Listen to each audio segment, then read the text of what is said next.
नमस्कार, आप देख रहे हैं खबर उत्तर प्रदेश और मैं आपके साथ प्रियंका राजपूत। बुलेटिन की शुरुआत करेंगे इस वक्त की अहम खबर के साथ। अमरोहा के मंडी समिति मार्ग पर समाजवादी पार्टी के जिला कार्यालय पर आज खिलाड़ी जोड़ो यात्रा पहुंची, जिसके मुख्य अतिथि के रूप में प्रभारी हसीन उद्दीन सिद्दीकी पहुंचे। सभी कार्यकर्ता पदाधिकारियों से 2022 के चुनाव में अभी से ही तन मन धन से जुड़ जाने की बात कही। उन्होंने कहा कि अखिलेश यादव मुख्यमंत्री बनाने के लिए आप सभी लोगों को अभी से ही एड़ी चोटी का जोर लगाना शुरू कर दिया है और योगी सरकार झूठी सरकार है, इसको हटाने के लिए अपना पूरा प्रयास करना होगा। उन्होंने कहा कि हम लोग खिलाड़ियों का सम्मान करते हैं और देश का गौरव पाए जाने वाले खिलाड़ी के लिए समाजवादी सरकार आने पर खिलाड़ियों को कोटा 2% दिया जाएगा। खिलाड़ियों की जो डाइट है वह समुचित व्यवस्था के साथ दी जाएगी।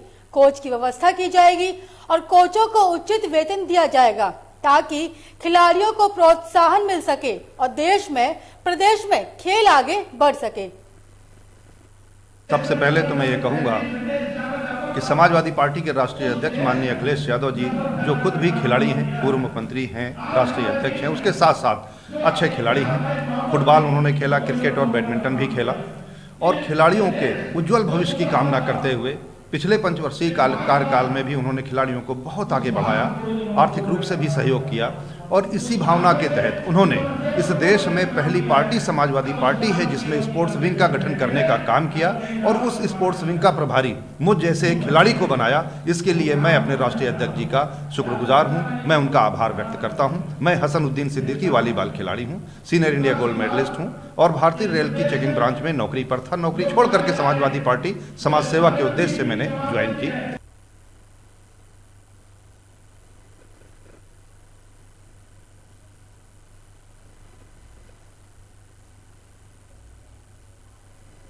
इस खबर पर ज्यादा जानकारी के लिए हमारे साथ अमरोहा से संवाददाता इकबाल जुड़ चुके हैं। इकबाल, ये बताइए कि समाजवादी सरकार ने अपनी सरकार आने पर जो खिलाड़ी हैं उनको 2% कोटा देने की बात की है। जी, हम बता दें आपको, अमरोहा जिला समाजवादी पार्टी कार्यालय पर ये जो प्रदेश प्रभारी हसन उद्दीन सिद्दीकी खिलाड़ी जोड़ो यात्रा के तहत पहुंचे और इन्होंने भाजपा सरकार पर जमकर निशाना साधा और भाजपा सरकार पर आरोप लगाया कि भाजपा सरकार ने जो है खिलाड़ियों को 2% कोटा मिलता था उसको खत्म कर दिया गया है और खिलाड़ियों की तनख्वाह नहीं मिल पा रही, खिलाड़ियों को अच्छा खाना नहीं मिल पा रहा, अच्छी कोई सुविधा नहीं मिल पा रही है। और भाजपा सरकार पर जमकर निशाना साधने के बाद इन्होंने ये दावा की है कि जैसे ही समाजवादी सरकार 2022 में उत्तर प्रदेश में बनती है तो हम खिलाड़ियों को 2% कोटा भी देंगे और अच्छे उनको सैलरी, सही टाइम पर सैलरी मिलेगी और उनको अच्छी डाइट दी जाएगी। जी मैम, इकबाल, ये बताइए कि समाजवादी पार्टी ने ये भी कहा है कि जो खिलाड़ियों की डाइट होती है, व्यवस्था होती है, वो भी पूरी तरह से सरकार की तरफ से दी जाएगी। जी हाँ, भाजपा सरकार भी डाइट के लिए जमकर निशाना साधा कि भाजपा सरकार जो है खिलाड़ियों को अच्छी डाइट भी नहीं दे पा रही है और समाजवादी सरकार आने पर हम खिलाड़ियों को अच्छी डाइट भी देंगे और उनको कोटा भी देंगे और उनको सारी फैसिलिटी देंगे, सारी उनको सैलरी समय पर दी जाएगी। जी इकबाल, आपका बहुत बहुत धन्यवाद इस खबर पर तमाम जानकारी देने के लिए। आजमगढ़ से बड़ी खबर सामने आ रही है। आपको बताते हैं कि सपा के राष्ट्रीय अध्यक्ष अखिलेश यादव का आज विजय रथ पूर्वांचल एक्सप्रेसवे पर ही 14 स्थानों पर उनका स्वागत होगा। इस वक्त की बड़ी और अहम जानकारी आपको आजमगढ़ से बता रहे हैं, जहां सपा के राष्ट्रीय अध्यक्ष अखिलेश यादव का आज विजय रथ यात्रा है और वहीं पर पूर्वांचल एक्सप्रेसवे पर ही 14 स्थानों पर उनका स्वागत किया जाएगा। गाजीपुर से विजय रथ यात्रा एक्सप्रेसवे पर पहुंचेगी। इस वक्त की बड़ी और अहम जानकारी आपको आजमगढ़ से दिखा रहे हैं, जहां पूर्वांचल एक्सप्रेसवे पर आजमगढ़ होकर लखनऊ जाएगी विजय रथ यात्रा और अखिलेश यादव के स्वागत में सपा के कार्यकर्ता तैयारियों में जुटे हुए हैं। आपको बता दें कि बाराबंकी के थाना रामनगर में स्वाट और सर्विलांस पुलिस टीम द्वारा कार लूटने की घटना को सफल अनावरण कर अभियुक्तों को गिरफ्तार किया गया। आपको बता दें कि कार लूट की घटना से संबंधित 2 अन्य अभियुक्त उदय प्रताप सिंह निवासी रामचंद्र ओझा को थाना मोहनलालगंज जनपद लखनऊ पुलिस द्वारा अन्य लूट की घटना में गिरफ्तारी कर जेल भेज दिया गया। वहीं फरार आरोपियों की तलाश में पुलिस जुट गई है। रामनगर क्षेत्र में ये घटना प्रकाश में आई थी, जिसमें कि सूचना मिली थी कि एक ओला चलाने वाले ड्राइवर से उसकी कैब को बुक कराने वाले लोगों ने लूट लिया है। इस सूचना पर तत्काल पुलिस द्वारा मुकदमा दर्ज किया गया और इस घटना के सफल अनावरण के लिए हमारी सभी अफसर्स, हमारी स्वाट टीम और थाना अध्यक्ष सब लगे हुए थे और इस घटना का बहुत सक्सेसफुल अनावरण पुलिस ने किया है। और इस घटना में ये प्रकाश में आया है कि ये लोग लखनऊ से इस कैब को बुक किए थे और लूटने के उद्देश्य से ही इन्होंने उसको यहाँ तक लेके आए और उसके बाद उस व्यक्ति को तमंचा दिखा के उसको गाड़ी को लूट लिया और उसको वहाँ छोड़ दिया।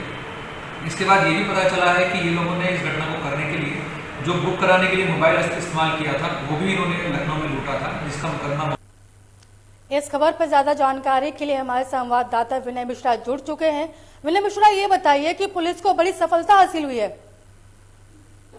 जी बिल्कुल, यहाँ बताना चाहूंगा कि मामला जो है बाराबंकी के रामनगर थाना क्षेत्र का है, जहाँ पे जो ये लुटेरे थे ओला ऐप के माध्यम से जो है 3 लोगों ने जो है गाड़ी बुक की थी और गाड़ी बुक करके जो है दरियाबाद के लिए बुक करके वो जा रहे थे और उसी रास्ते में ही एक साथी को और रोक करके बैठा लेते हैं। उसके बाद जब गाड़ी ये टिकैत नगर थाना क्षेत्र के करीब में पहुंचती है तो वहाँ पे इन लोगों ने उस ड्राइवर को बंधक बना करके जो है गाड़ी लूट लेते हैं और वहाँ से फरार हो जाते हैं। विनय मिश्रा, ये बताइए कि जो आरोपी फरार हैं उनको तलाशने में क्या तैयारी की जा रही है पुलिस के जरिए? उनकी जो मदद से, सर्विलांस की मदद से जो है पुलिस ने कल जो है 2 अभियुक्तों को गिरफ्तार कर लिया है। एक ये जो अभियुक्त जो है वो गोंडा के दोनों चोर बताए जा रहे हैं, जिसको पुलिस ने गिरफ्तार करके जेल भी भेज दिया है। विनय मिश्रा, आपका बहुत बहुत धन्यवाद इस खबर पर तमाम जानकारी के लिए।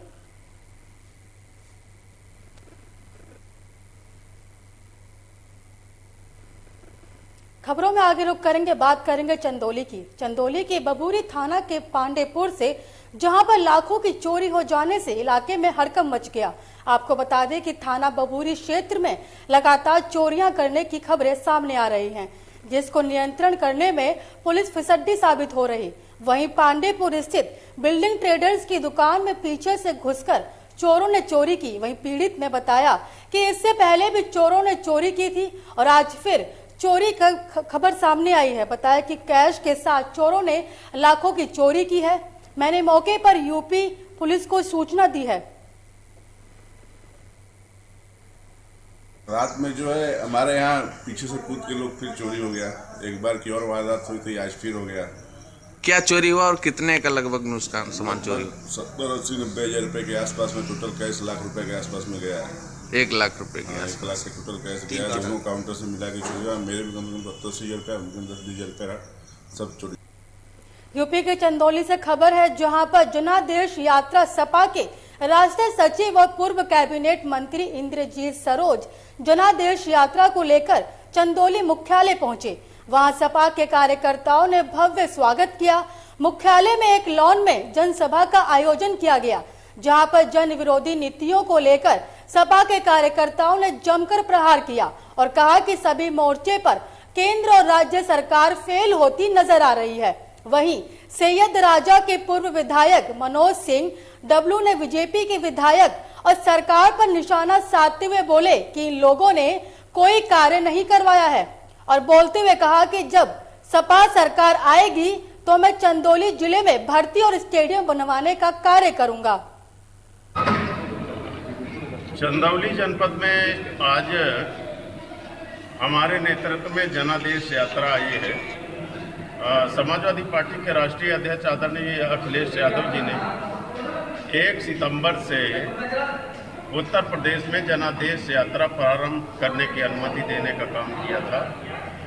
जनपद पीलीभीत से ये यात्रा प्रारंभ हुई थी और कई जिलों में होते हुए आज चंदौली जनपद पहुंची है। जनादेश यात्रा का एक ही उद्देश्य है कि जनता के बीच में जाकर हमें भारतीय जनता पार्टी ने जो वादा किया था जनता के साथ, चाहे महंगाई कम करने का वादा, चाहे कानून व्यवस्था नियंत्रण करने का वादा और चाहे किसानों की आय दोगुनी करने का वादा, चाहे उत्तर प्रदेश में 70 लाख नौकरियां देने का वादा, ये तमाम भारतीय जनता पार्टी ने वादा करने का काम किया था, जिसको पूरा नहीं किया है। इस खबर पर ज्यादा जानकारी के लिए हमारे साथ संवाददाता सुरजीत जुड़ चुके हैं। सुरजीत, ये बताइए कि विधानसभा चुनाव के आते ही विपक्ष और पक्ष में आरोप प्रत्यारोप का दौर शुरू हो गया है, तो वहीं सपा के जरिए जनादेश यात्रा निकाली जा रही है। जी आगामी विधानसभा चुनाव नजदीक है, जिसको लेकर पूरी पार्टियां जोरों तरफ लग गई। उसी क्रम में सपा के पूर्व कैबिनेट मंत्री और राष्ट्रीय महासचिव चंदौली जनादेश यात्रा लेकर पहुंचे, जहां पर चंदौली के चारों विधानसभा से विधायक, पूर्व विधायक, कार्यकर्ता तमाम मौजूद रहे हैं। जी सुजीत, ये बताइए कि जनता से वादे किए जा रहे हैं कई सारे। जी वादों को लेकर पूर्व कैबिनेट मंत्री इंद्रजीत सरोज ने बीजेपी पर निशाना भी साधा कि बीजेपी जो विकास के वादे किए हैं, महंगाई को लेकर, बेरोजगारी को लेकर, वो पूरा नहीं किए, सीधा निशाना साधा। सुजीत, आपका बहुत बहुत धन्यवाद इस खबर पर तमाम जानकारी के लिए। गाजियाबाद से इस वक्त की बड़ी खबर सामने आ रही है। आपको बता दें कि पंचमढ़ी अपार्टमेंट में भीषण आग लगने की खबर सामने आई। इस वक्त की बड़ी और अहम जानकारी आपको गाजियाबाद से दिखा रहे हैं, जहां पंचमढ़ी अपार्टमेंट में भीषण आग लगने की खबर सामने आई, तो वहीं अपार्टमेंट की 14वीं मंजिल पर आग लगी है। दमकल की गाड़ियों ने आग पर काबू पाया और किसी की हताहत न होने की खबर सामने आई है। बताया जा रहा है कि बड़ा हादसा टल गया और पूरी घटना कौशाम्बी के पंचमढ़ी अपार्टमेंट की है।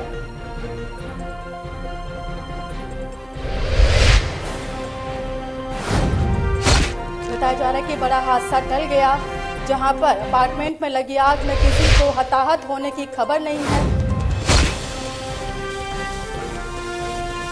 इस खबर पर ज्यादा जानकारी के लिए हमारे साथ संवाददाता सुनील जुड़ चुके हैं। सुनील, ये बताइए कि पंचमढ़ी अपार्टमेंट में भीषण आग लग गई, क्या अपडेट है इस पे पूरा? सुनील, आप तब मेरी आवाज पहुंच रही है? हेलो सुनील, ये बताइए कि पंचमढ़ी अपार्टमेंट में भीषण आग लगी है, क्या अपडेट है जो पूरा? हेलो मैम, आवाज ही नहीं आ रही। हेलो सुनील, आपको मेरी आवाज पहुंच रही है? पीआरवी 1716 को साल 2021 में सर्वश्रेष्ठ कार्य करने पर सम्मानित किया गया। पीआरवी पर कार्यरत हेड कांस्टेबल नसीम खान, महिला आरक्षित ज्योति मौर्य और पीआरवी ड्राइवर को मोमेंटो देकर सम्मानित किया गया। जनपद में प्रभारी डायल 112 ने सम्मानित किया। 2 बार बिना किसी सूचना के घायलों की मदद कर अस्पताल पहुंचाया था। पीआरवी के 2716 की टीम की लोगों ने सराहना की थी। आईजी जोन लखनऊ ने भी पीआरवी 2716 को 25,000 का नगद पुरस्कार दिया था।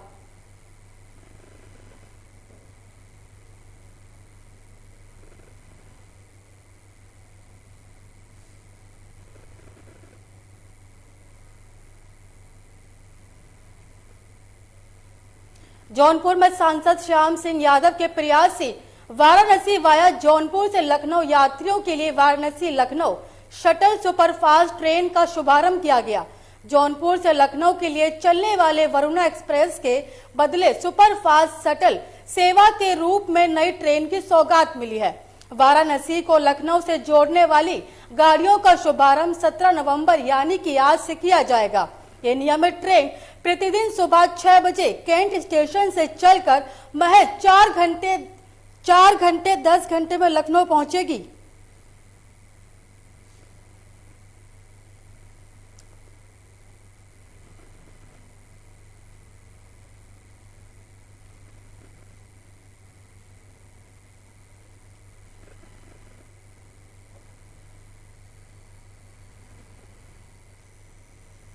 लखनऊ से बड़ी खबर सामने आ रही है। आपको बता दें कि राजधानी में डेंगू के 23 नए मरीज मिले। इस वक्त की बड़ी और अहम जानकारी, लखनऊ में डेंगू के 23 नए मरीज मिले हैं। जहां अलग अलग इलाकों से डेंगू के मरीज सामने आ रहे हैं, तो वहीं विभिन्न इलाकों का सर्वेक्षण किया और मच्छर पनपने की स्थिति में 8 घरों को नोटिस जारी किया है। इस वक्त की बड़ी और अहम जानकारी आपको लखनऊ से दिखा रहे हैं, जहां राजधानी में डेंगू के 23 नए मरीज मिले हैं।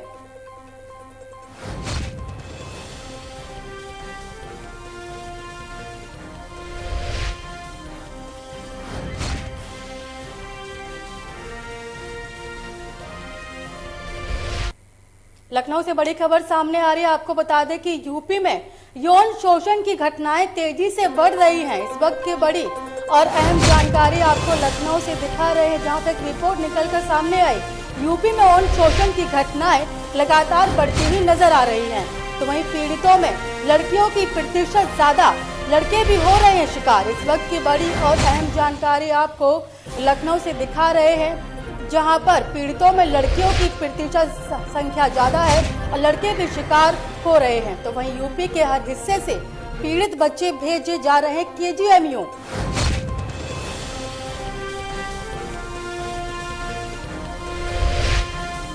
इस खबर पर ज्यादा जानकारी के लिए ब्यूरो चीफ आसिफ बेग हमारे साथ जुड़ चुके हैं।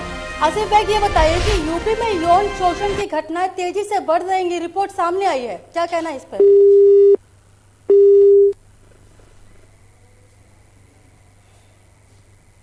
संपर्क हमारा उनसे हो नहीं पा रहा है। हम खबरों में आगे बढ़ेंगे। लखनऊ से बड़ी खबर सामने आ रही है। आपको बता दें कि उत्तराखंड सीएम पुष्कर धामी का यूपी दौरा है और 3 दिवसीय यूपी दौरे पर पुष्कर धामी रहेंगे। इस वक्त की बड़ी और अहम जानकारी आपको लखनऊ से दिखा रहे हैं, जहां उत्तराखंड सीएम पुष्कर धामी का यूपी दौरा और 3 दिवसीय यूपी के दौरे पर पुष्कर धामी रहेंगे और राज्यपाल आनंदीबेन पटेल से मुलाकात करेंगे। इस वक्त की बड़ी और अहम जानकारी लखनऊ से दिखा रहे हैं, जहां पर लखनऊ दौरे पर पुष्कर सिंह धामी रहेंगे और वहीं पर राज्यपाल आनंदीबेन पटेल से मुलाकात करेंगे। लखनऊ के हनुमान सेतु मंदिर में पूजा करेंगे। आपको बता दें कि 18 नवंबर को सीएम योगी से मुलाकात होगी और इसी के साथ 18 नवंबर को ही लखनऊ में उत्तराखंड महोत्सव में जाएंगे। एक बार फिर से लखनऊ से बड़ी खबर सामने आ रही है। आपको बता दें कि सुरेश खन्ना घोषणा पत्र समिति की बैठक करेंगे। इस वक्त की बड़ी और अहम जानकारी आपको लखनऊ से दिखा रहे हैं, जहां सुरेश खन्ना घोषणा पत्र समिति की बैठक करेंगे।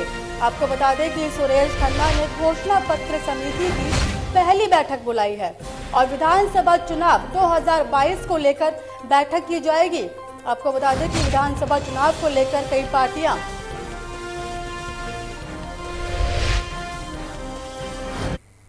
लखनऊ से बड़ी खबर सामने आ रही है। आपको बता दें कि योगी सरकार अगले महीने से स्मार्टफोन और टैबलेट दोनों गैजेट बांटेगी और दोनों ही गैजेट कई खूबियों से होंगे युक्त। इस वक्त की बड़ी और अहम जानकारी आपको बता दें, योगी सरकार के जरिए अगले महीने से स्मार्टफोन और टैबलेट बांटे जाएंगे, तो वहीं दोनों ही गैजेट कई खूबियों से युक्त होंगे। कंपनियों के चयन के लिए नियमित तय किया गया है। इस वक्त की बड़ी और अहम जानकारी आपको लखनऊ से दे रहे हैं, जहां योगी सरकार के जरिए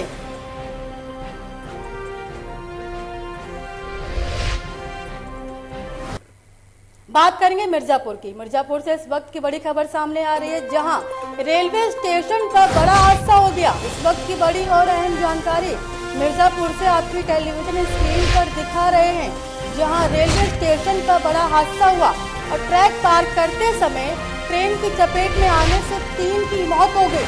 बताया जा रहा है कि पति पत्नी और ड्राइवर की मौत हुई है। इस वक्त की बड़ी और अहम जानकारी आपको मिर्जापुर से दिखा रहे हैं।